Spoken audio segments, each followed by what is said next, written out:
আসসালামু আলাইকুম দর্শক, ঈদ মোবারক।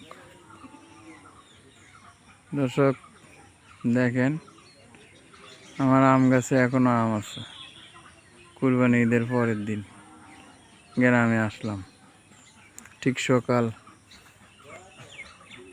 ভোর 6:20 বাজে। এখন সবাইকে ঈদের শুভেচ্ছা। প্রাণটা জুড়ে গেল।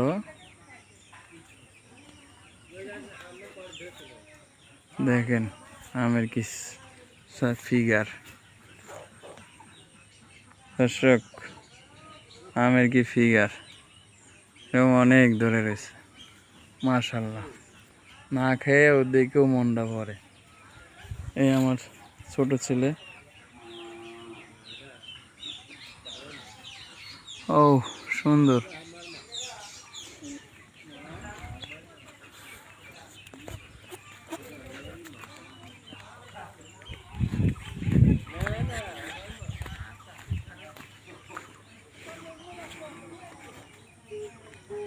পুলিশ লাইট জাংলা।